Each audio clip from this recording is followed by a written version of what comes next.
Let's bring in former acting chair of the Council of Economic Advisors and former Trump economic advisor, Tomas Philipson. Thomas, it's always great to have you with us. Thank you for being here tonight. So basically, she is Biden 2.0. And actually, when it comes to the unions, for example, they're afraid that she's going to be worse. He said he was pro-union. He didn't really help them that much. And I think it was in that speech in Houston where she spoke to the camera and she addressed the unions directly, telling them how important they were, really sort of playing to that voice. She knows it's a vote that she needs, but will she get it?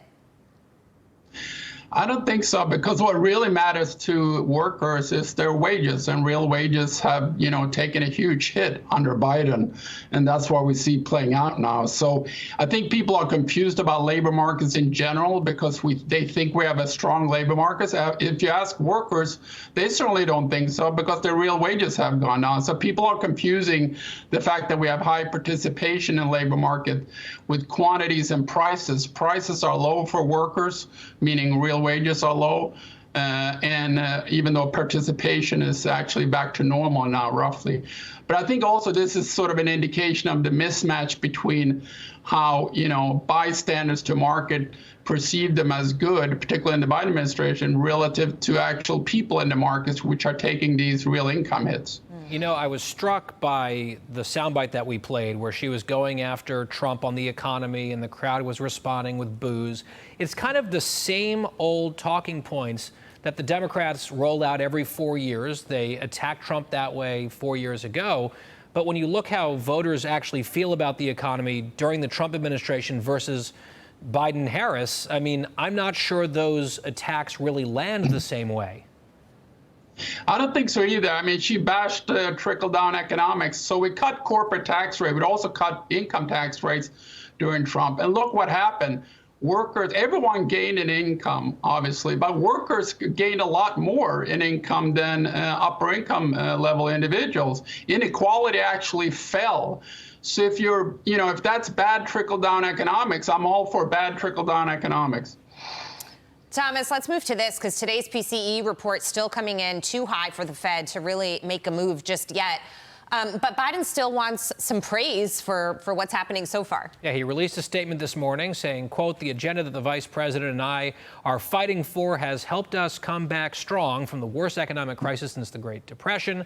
Congressional Republicans have a different plan. While they fight for special interests, the vice president and I will keep rebuilding the middle class." But the middle class, as you know, under Biden, hasn't done so great. And you look at million-dollar starter homes becoming the norm in a lot of the country, 237 cities across America. A lot of those cities, of course, are in California, Kamala Harris's home state. Again, they are using the same words here, but the American people have experienced and lived something quite different. Yeah, I think the housing markets in particular has taken an enormous hit, both because the price of credit, interest rates have gone up, but also prices.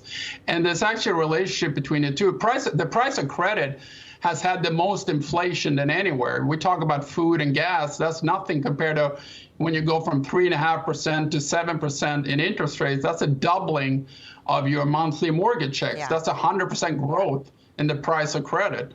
That interestingly has raised inflation for a big part of CPI, namely housing, because people are not selling their houses. Inventories are very, very low.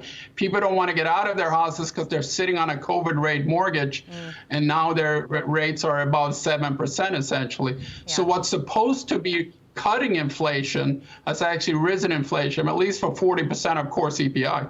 Thomas, real quick, this is breaking news for most people. It turns out if you pay people not to work, they will work less. A new study looking at the impact of giving low-income individuals $1,000 per month found that there was a dip of at least 2% in the labor market participation rate. An important topic now, considering Kamala Harris and maybe Democrats are big supporters of guaranteed incomes for equal outcomes.